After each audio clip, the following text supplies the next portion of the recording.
മാമിൻ്റെ ഈ ഒരു യാത്ര ബാക്കിയുള്ളവരെ എങ്ങനെ ഇൻഫ്ലുവൻസ് ചെയ്യുന്നുണ്ടെന്നാണ് മാമിൻ കരുതുന്നത്? ഒരുപാട് അതിൻ്റെ റിഫ്ലക്ഷൻസ് നമുക്ക് കിട്ടുന്നത് ശരിക്കും ഒരു മെസ്സേജസ് അല്ലെങ്കിൽ ഒരു കമൻസ്, ഇതിലൊക്കെ ഒരുപാട് കമൻസ് ഒക്കെ വന്നിട്ടുണ്ട്. എനിക്ക് തോന്നുന്നു ഞാൻ ഇപ്പോഴും വായിച്ച് കഴിഞ്ഞിട്ടില്ല. അല്ലെങ്കിൽ ചിലതൊക്കെ ഇങ്ങനെ ഗൂഗിളിൽ സെർച്ച് ചെയ്യുമ്പോൾ കിട്ടുന്നതിൻ്റെ താഴേക്ക് ഇങ്ങനെ ബൈ ചാൻസ് നമ്മൾ നോക്കുമ്പോൾ കാണുന്നത് അന്ന് ഇങ്ങനെ. പിന്നെ കുറേ നാൾ കഴിഞ്ഞിട്ടാണ് ഞാൻ ഈ ഫേസ്ബുക്കിലൊക്കെ കമൻസ് ഈ അല്ലാണ്ട് വന്നെടുക്കില്ലേ, മെസ്സഞ്ചറിൽ വന്നെടുക്കില്ലേ, ആ മെസ്സഞ്ചറിൽ വന്ന മെസ്സേജസൊക്കെ ഞാൻ എത്രയോ മാസങ്ങൾക്ക് ശേഷമാണ് കണ്ടതെന്നാണ്. അപ്പം ഓരോരുത്തരും എഴുതിയിരിക്കണം. ഇപ്പം ആണുങ്ങളായാലും പെണ്ണുങ്ങളായാലും എഴുതിയിരിക്കുന്നത് അവരുടെയൊക്കെ അവർ സെൽഫ് മോട്ടിവേറ്റഡ് ആവുകയാണ്. അവർക്ക് എത്രയോ പേര് ഞാനും വരുന്നുണ്ട്, അടുത്ത യാത്ര എങ്ങോട്ടാണ്, ഞാനും വരും, ഞങ്ങളെ കൂടെ കൊണ്ടുപോകും എന്നൊക്കെ ചോദിച്ചിട്ടുള്ള ആണുങ്ങളും സ്ത്രീകളും പുരുഷന്മാരും എഴുതിയിട്ടുണ്ട്.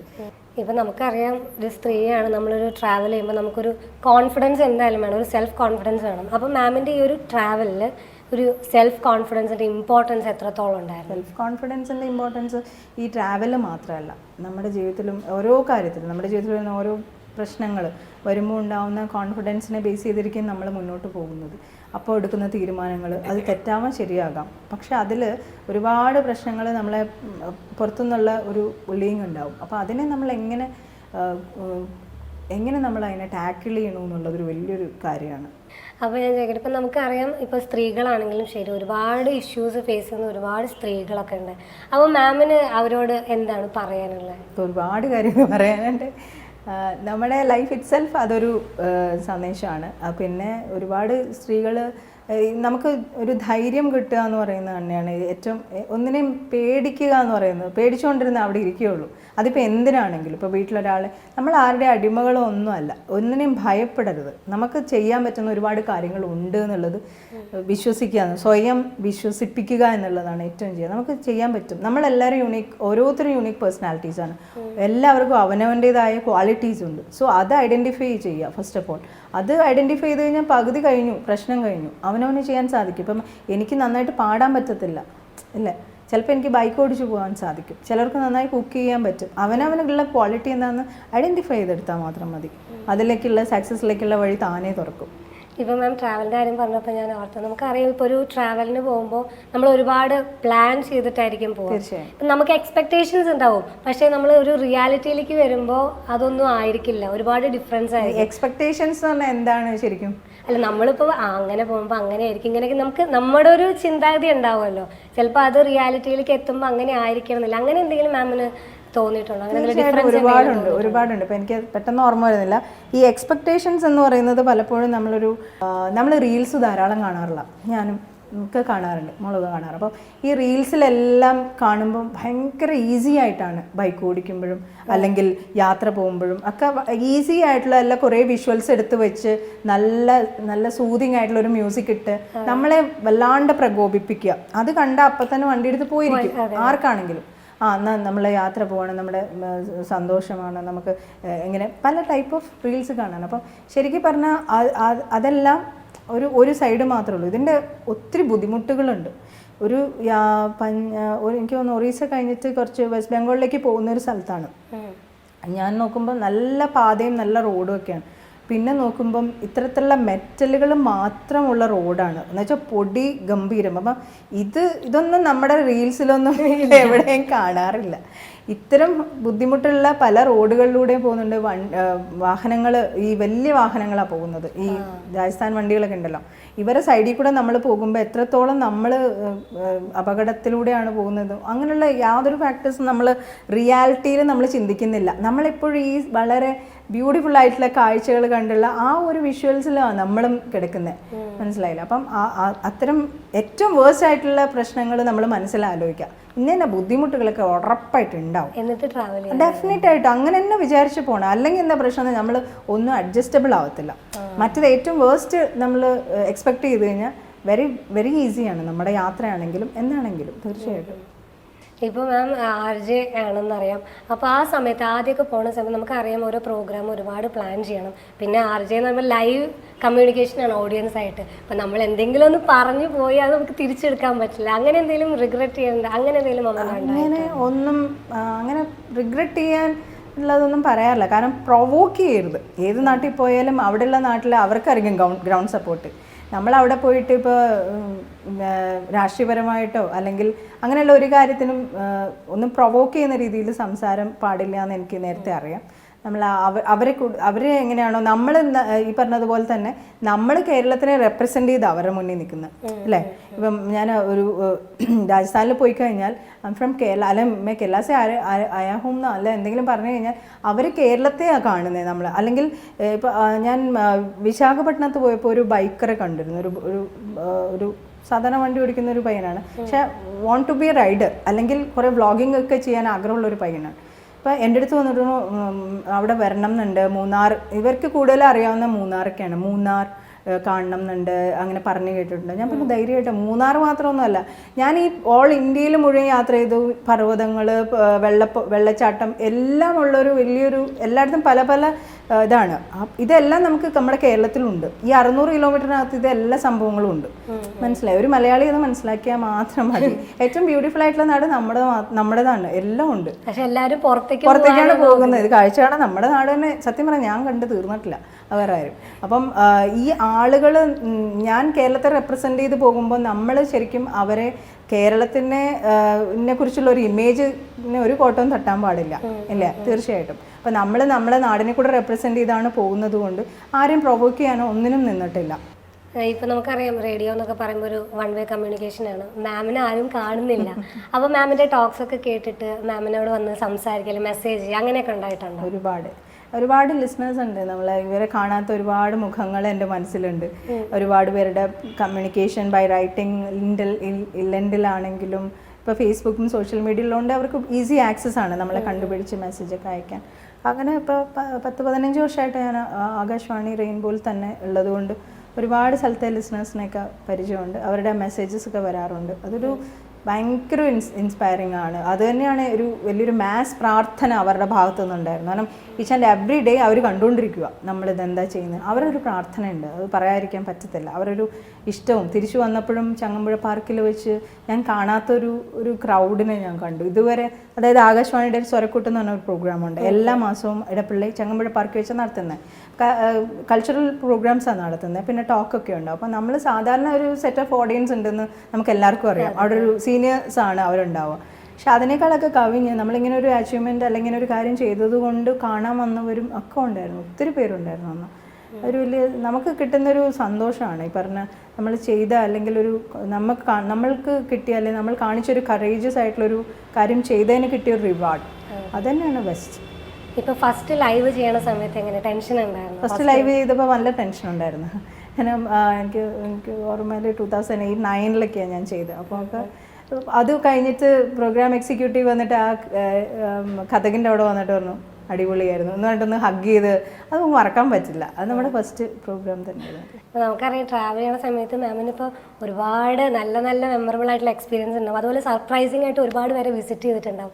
അപ്പോൾ മാമിന് ഷെയർ ചെയ്യാൻ പറ്റുന്ന അങ്ങനെ എന്തെങ്കിലും ഇൻസിഡൻ്റ് ആണോ നമ്മുടെ അടുത്ത്? തീർച്ചയായിട്ടും ഷെയർ ചെയ്യാൻ പറ്റുന്നത് ചെന്നൈയിൽ ഈ പറഞ്ഞ ഒരു കാല് വയ്യാണ്ടിരുന്ന അടയാറിൻ്റെ ആ ഒരു ഹോസ്റ്റലിൽ ഇരിക്കുന്ന സമയത്ത് എൻ്റെ ഒരു എനിക്കറിയാത്തൊരു മനുഷ്യനാണ്, ഒരു യോഗ ടീച്ചറാണ്. പുള്ളി വിനോദ് എന്നാണ് അദ്ദേഹത്തിൻ്റെ പേര്. അദ്ദേഹം ഇങ്ങനെ കണ്ടറിഞ്ഞ് അന്ന് അവിടെ നടക്കുന്ന ഒരു സർപ്രൈസ് പ്രോഗ്രാമിൽ എന്നെ ഇൻവൈറ്റ് ചെയ്തിരുന്നു.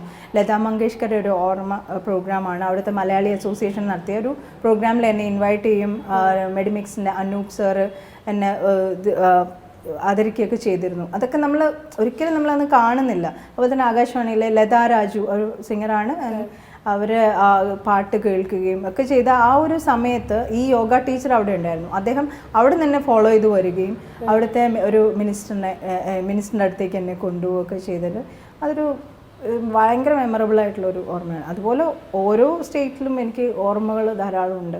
പ്രത്യേകിച്ച് ഉണ്ണിയേട്ടൻ്റെ ഒരു ഇൻ്റർവെൻഷൻ, അദ്ദേഹത്തിൻ്റെ ഇടപെടലുകളും നമുക്ക് ദൈവികമായിട്ട് ഈവൻ ഒരു ചിലപ്പോൾ റോഡിലേക്ക് നമുക്ക് അറിയാത്ത നെറ്റൊക്കെ കട്ടായാൽ നമുക്ക് ഇത് കിട്ടത്തില്ലല്ലോ. അങ്ങനെയുള്ള സിറ്റുവേഷനിൽ ഇതിൻ്റെ റോഡിൽ ഇനി എവിടെയാണ് പോകേണ്ടതെന്നൊക്കെയുള്ള സിറ്റുവേഷനിൽ റോഡിലൂടെ വരുന്നവർ വരും ഞാൻ കൊണ്ടുപോവാം എന്ന് പറഞ്ഞുകൊണ്ട് എന്നെ കൊണ്ടുപോകുന്നതും ഒക്കെ നമുക്ക് കിട്ടുന്ന ദൈവികമായ ഇടപെടലുകളാണ്, അല്ലെങ്കിൽ സർപ്രൈസിങ് ആയിട്ടുള്ള ഒരു അനുഭവങ്ങളാണ്. അത് നമുക്ക് വന്നു ചേരുന്നതാണ്, നമുക്ക് പ്രെഡിക്റ്റ് ചെയ്യാൻ പറ്റത്തില്ലല്ലോ. ഇപ്പോൾ ഞാൻ ശരിക്കും ചോദിക്കുകയാണ് മാമിൻ്റെ ഈ ഒരു ട്രാവലിലൂടെ നമ്മൾ ആൾക്കാർക്ക് എന്ത് മെസ്സേജ് കൊടുക്കാനാണ് മാം ആഗ്രഹിക്കുന്നത്? ട്രാവലിലൂടെ എന്ന് പറഞ്ഞാൽ ഞാൻ നേരത്തെയും പറഞ്ഞതുപോലെ തന്നെ ഓരോരുത്തരുടെയും ഓരോ യുണീക്നെസ്, അതിൽ ചിലപ്പോൾ എനിക്ക് ട്രാവലിംഗ് ആയിരിക്കും, ട്രാവലിലൂടെയാണ് ഞാൻ പറഞ്ഞിരിക്കുന്നത്. എനിക്ക് എന്തെങ്കിലും സോഷ്യലായിട്ടുള്ളൊരു കാര്യം ചെയ്യണമെന്ന് ഭയങ്കര ഇൻട്രസ്റ്റ് ഉണ്ടായിരുന്നു. മീൻസ് ഈ ആകാശവാണി ജോയിൻ ചെയ്തപ്പോൾ മുതൽ എനിക്ക് ഉണ്ടായിരുന്നു എന്തെങ്കിലുമൊക്കെ ചെയ്യണം, എന്തെങ്കിലും ഒരു മെസ്സേജ്. അതിൽ ഞാൻ കൊടുത്ത മെസ്സേജ് എന്ന് പറഞ്ഞാൽ യാത്രയിലൂടെ കൊടുത്തത് വാർ വിഡോസിനാണ്. Because I'm self a widow. അപ്പം എയർഫോഴ്സിലെ ഒരു ഉദ്യോഗസ്ഥൻ്റെ ഭാര്യയായി നിന്നുകൊണ്ട് ഇതുപോലെ അനുഭവിക്കുന്ന, അല്ലെങ്കിൽ ഇതുപോലെ ഒറ്റപ്പെട്ട് കിടക്കുന്ന ആളുകളിലേക്ക്, അല്ലെങ്കിൽ വിധവകൾക്ക് വേണ്ടിയിട്ട് ഒരു ഒരു കോൺഫിഡൻസ് കൊടുക്കുക എന്നുള്ളതായിരുന്നു ആക്ച്വലി ഈ ഒരു യാത്രയിലൂടെ ഞാൻ ചെയ്ത മെസ്സേജ്. അത് ഏറെക്കുറെ കുറേ എയർഫോഴ്സ് സ്റ്റേഷനുകളും ആർമി ഓഫീസുകളിലും ഒക്കെ, നമ്മളിവിടെ കുറച്ച് കുറവാണല്ലോ, നോർത്തിലേക്ക് പോകുമ്പോഴാണ് കൂടുതലും സ്റ്റേഷൻസ് ഉള്ളത്, യൂണിറ്റുകളുള്ളത്.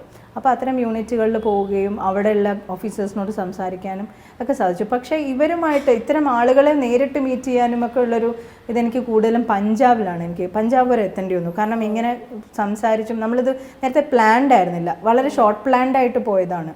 അപ്പോൾ അത് കുറച്ചും കൂടെ വിപുലമാക്കി ചെയ്യണം എന്ന് എനിക്ക് ആഗ്രഹമുണ്ട്. ഇത് രണ്ടാമതൊന്നും ഇങ്ങനെ കുറച്ചും കൂടെ ആളുകളിലേക്ക് എത്താൻ. അതുപോലെ ഒരുപാട് സ്ത്രീകൾ, ഇപ്പോൾ വാർ വിഡോസ് തന്നെ ആവണമെന്നില്ല, സിംഗിളായിട്ടുള്ള ഒരുപാട് പേര് ഇതുപോലെ എന്തെങ്കിലുമൊക്കെ ചെയ്യാൻ ആഗ്രഹിക്കുന്ന ഒരുപാട് സ്ത്രീകളെ പിന്നീട് എനിക്ക് മീറ്റ് ചെയ്യാൻ പറ്റി. ഒരുപാട് യാത്രകൾ, ചെന്നൈയിൽ അവാർഡ് മേടിക്കാൻ പോകുമ്പോഴൊക്കെ ഞാൻ ഒരുപാട് പേരെ കാണുന്നുണ്ട്. അപ്പോൾ അവരുടെയൊക്കെ ഒരു ഇഷ്ടം ഇത്തരം എന്തെങ്കിലും കാര്യങ്ങൾ ചെയ്യണം, എന്തിനു വേണേ ഞങ്ങൾ തയ്യാറാണ് എന്ന് പറഞ്ഞുകൊണ്ടുള്ള അവരുടെ മെസ്സേജ്, അവരുടെ ഇതൊക്കെ വന്നിരുന്നു. പ്ലാൻ ചെയ്യുന്നുണ്ട് എന്തെങ്കിലും. മോൾ എങ്ങനെയാണ് മാമിൻ്റെ ഈ ഒരു ത്രൂ ഔട്ട് ദ ജേർണിയിൽ സപ്പോർട്ട് ചെയ്യുന്നത്? മോൾ എന്നേക്കാൾ വളരെ സൈലൻ്റ് ആയിട്ടുള്ളൊരു പേഴ്സണാണ്. She is so silent and I'm so violent. അപ്പോൾ ശരിക്കും പറഞ്ഞു കഴിഞ്ഞാൽ അവൾ എല്ലാത്തിനും സപ്പോർട്ടാണ്. നമ്മുടെ ആഗ്രഹങ്ങളും എല്ലാം അറിയാവുന്നതുകൊണ്ടും എല്ലാം സപ്പോർട്ടാണ്. പക്ഷേ എന്തൊരു വീഴ്ച വന്നാലും അച്ചീവ്മെൻറ്റ്സ് വന്നാലും കൂടെ തന്നെ ഉണ്ടാവും. എപ്പോഴും ഒരു നിഴൽ പോലെ എപ്പോഴും ഉണ്ടായിരുന്ന ഒരാൾ, ആദ്യം തൊട്ട് അവസാനം വരെ ഇന്ന് വരെ ഉള്ള ഒരാൾ മകളാണ്.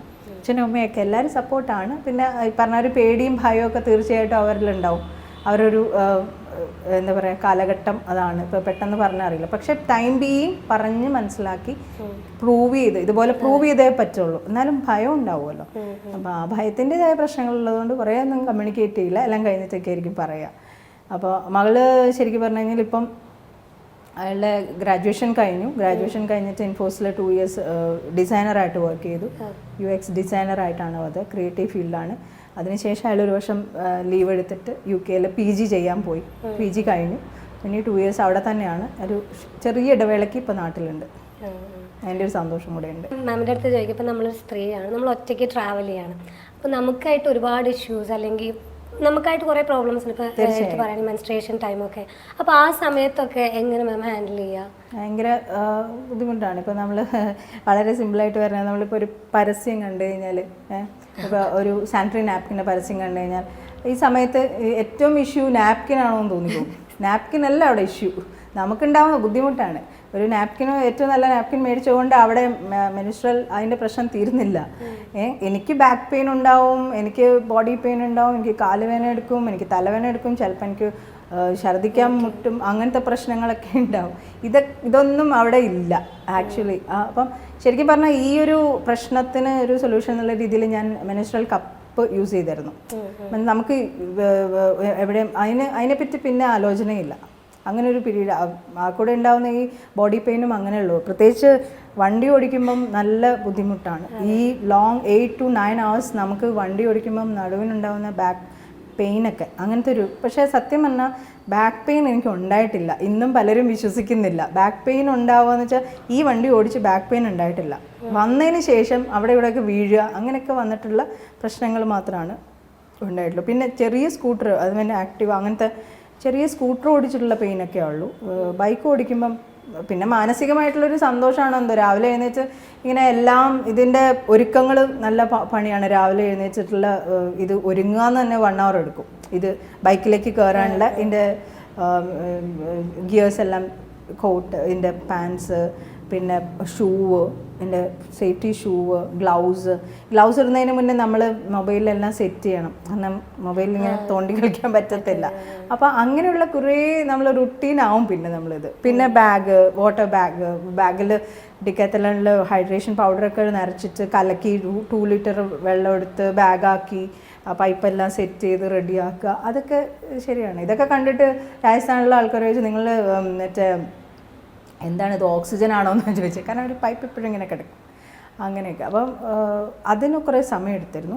ഈ സംഭവങ്ങൾ വന്ന സമയത്തെല്ലാം ഫോർച്ചുനേറ്റ്ലി ഞാൻ പലയിടത്തും സ്റ്റേ എനിക്ക് കിട്ടി. അങ്ങനെ അപ്പോൾ പിന്നെ 2 ദിവസം ഞാൻ റെസ്റ്റായിരുന്നു. അതൊക്കെ ഒരു പ്രശ്നം തന്നെയാണ്.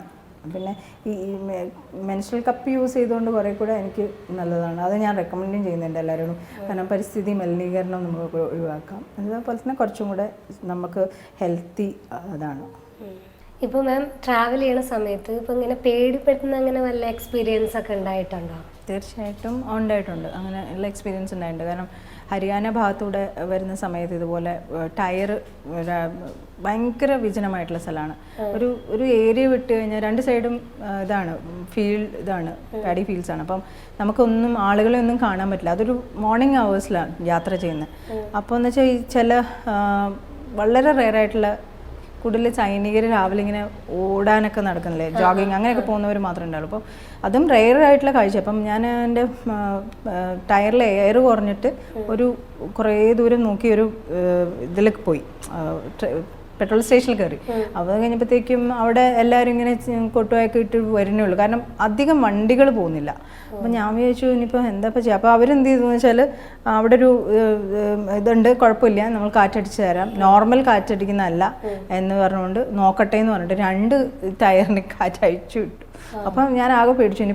ഞാനിപ്പോൾ പോകാനും പറ്റില്ല, കാറ്റടിക്കണ്ടെന്നും പറയാൻ പറ്റില്ല, ഇവിടെ നിന്ന് എങ്ങനെ പോകും, എന്താ ഇപ്പം ചെയ്യുക. അപ്പം എൻ്റെ അടുത്ത് പറഞ്ഞു പാനി പീവോ അല്ലെങ്കിൽ ചായ ബനാതെ ദേഗാന്നൊക്കെ പറഞ്ഞു. ഞാൻ പറഞ്ഞു എന്താണെന്നൊരു ഐഡിയ കിട്ടുന്നില്ല എനിക്ക്. അപ്പം ഞാൻ വണ്ടിയിൽ നിന്ന് ഇറങ്ങിയില്ല. സാധാരണ വണ്ടിയിൽ നിന്ന് ഇറങ്ങി അവിടെ ഇവിടെയൊക്കെ പോയിരിക്കും, ടോയ്ലറ്റിലൊക്കെ പോകും, അങ്ങനെയൊക്കെ. ഞാൻ വണ്ടിയിൽ നിന്ന് ഇറങ്ങില്ല, അവിടെ തന്നെ ഇരുന്നു. അത് കഴിഞ്ഞപ്പോഴത്തേക്കും ഞാൻ മൊബൈലൊക്കെ എടുത്ത് ഇങ്ങനെ ജസ്റ്റ് നമ്മൾ ആരോടെയും സംസാരിക്കുക അല്ലെങ്കിൽ വീഡിയോ കോളിലാണ് എന്നുള്ള രീതിയിൽ കാണിക്കണമല്ലോ. അപ്പോൾ അങ്ങനെ ഒരു രീതിയിൽ തന്നെ ഇരുന്നു. അത് കഴിഞ്ഞപ്പോഴത്തേക്കും ഞാൻ ഇത്രയും ഭയമാണ്, സംശയമുണ്ട്, ഭയമുണ്ട്. അപ്പം ഇതെന്താണ് സംഭവിക്കുക, എന്തെങ്കിലും സംഭവിച്ചാൽ ഞാൻ എന്ത് പ്രിക്കോഷൻ എടുക്കും എന്നുള്ളതിനെ പറ്റി ആലോചന. അപ്പം ഒരറ്റത്തായിട്ട് ഇറങ്ങി പോകുന്നതിൻ്റെ അറ്റത്തായിട്ടാണ് ഈ എയറിൻ്റെ ആ സാധനമൊക്കെ വെച്ചാണ്. അപ്പം ഇവർ കാറ്റയച്ചു വിട്ടപ്പോഴാണ് എനിക്ക് സംശയം തോന്നി. അപ്പം ഇനിയിപ്പോൾ എന്തോ ചെയ്യും ഞാൻ എന്നുള്ളത് ഇങ്ങനെ ആലോചിച്ചുകൊണ്ട് തോന്നു. പക്ഷേ അത് കഴിഞ്ഞ് വേറൊരാളാണ് വരണ്ടേ, അയാൾ വരട്ടെ എന്നൊക്കെ പറഞ്ഞുകൊണ്ട് ഇങ്ങനെ ലാഗ് അടുപ്പിച്ച് നിൽക്കുക. അപ്പം ഞാൻ പാനി വേണം. അപ്പം ഞാൻ പറഞ്ഞില്ല, എൻ്റെ കയ്യിൽ പാനിയുണ്ട്, ഇതിൽ ഓൾറെഡി ഞാൻ രാവിലെ ഇതൊക്കെ ആക്കി സെറ്റ് ചെയ്തിരിക്കണം, എൻ്റെ കയ്യിൽ വെള്ളമൊക്കെ ഉണ്ട്, കുഴപ്പമില്ല, ചേട്ടനൊന്ന് ആളെ വിളിച്ച് ശരിയാക്കാമെന്നൊക്കെ പറഞ്ഞു. അത് കഴിഞ്ഞപ്പോഴത്തേക്കും അവരുടെ ഒരു രീതിയൊക്കെ കാണുമ്പോൾ നമുക്ക് സംശയം തോന്നും, ഭയവും വരും. പക്ഷേ ഇവരെന്താണ്, എന്നെ വിടണമില്ല, ഒരു മൈൽ അകലം വിട്ടാൽ ഒരാളെ കിട്ടുള്ളൂ, വേറെ വണ്ടികളും ഇല്ല, ഏർലി മോർണിംഗ് ആണ്. അങ്ങനത്തെ ഒരു സിറ്റുവേഷനിൽ ശരിക്കും ഞാൻ ഭയപ്പെട്ടു. അത് പക്ഷേ അത് വെറുതെ ആയിരുന്നു. കാരണം അത് കഴിഞ്ഞിട്ട് ആൾ വന്നു, ഈ 2 കാറ്റൊക്കെ അടിച്ചു. അത് കഴിഞ്ഞപ്പോഴത്തേക്കും അയാൾ പിന്നെ എൻ്റെ അടുത്ത് ചോദ്യങ്ങളൊക്കെ ചോദിച്ചു കഴിഞ്ഞ് അയാൾ പറഞ്ഞു, ഇല്ല നിങ്ങൾ ചായ കുടിച്ചിട്ട് പോയാൽ മതി, ചായ കുടിച്ചിട്ട് പോയാൽ മതി എന്നുള്ള രീതിയിൽ അവരുടെ സ്നേഹത്തോടു കൂടിയുള്ള പ്രകടനങ്ങളായിരുന്നു. പക്ഷെ നമുക്ക് ഇച്ചിരി പേടിയാകുമായിരുന്നു. പക്ഷെ അതുപോലത്തെ ഒരു സിറ്റുവേഷൻ ആയിരുന്നു. അങ്ങനെ ഒരു വീടുണ്ടായി, ഹരിയാന ഭാഗത്താണ്. വേറെ പ്രശ്നമുണ്ടായില്ല. ഇപ്പൊ മാമിന്റെ മോൾക്ക് എങ്ങനെയാണ് ട്രാവൽ ചെയ്യാൻ ഇതുപോലെ ആഗ്രഹമൊക്കെ? മോൾക്ക് ട്രാവൽ ചെയ്യാൻ ഭയങ്കര ആഗ്രഹം, എൻ്റെ കൂടെ മാത്രം. അങ്ങനെയുള്ള സോളോ ഒന്നുമല്ല, അയാൾക്ക് എപ്പോഴും കൂട്ടുകാരുമായിട്ടുള്ള യാത്രയാണ്. പിന്നെ കൂടുതൽ എൻ്റെ കൂടെ തന്നെയാണ് യാത്രകളൊക്കെ വരിക. ഞങ്ങൾ ഒന്നിച്ചാണ് പോകാറുള്ളത്, സ്കൂട്ടറിലൊക്കെ ആണെങ്കിലും പോകാറുള്ളത്. പക്ഷെ അങ്ങനെ ഒരു യാത്രാ ഭ്രാന്തി എന്നൊന്നും പറയാൻ പറ്റത്തില്ല. അയാൾ കുറച്ചുകൂടെ പറഞ്ഞില്ല ക്രിയേറ്റീവ് സൈഡാണ്. അതുകൊണ്ട് കുറച്ച് വരെയുമൊക്കെ എവിടെയെങ്കിലും ഇരുന്ന് ജോലി ചെയ്യുക എന്നുള്ള രീതിയാണ്.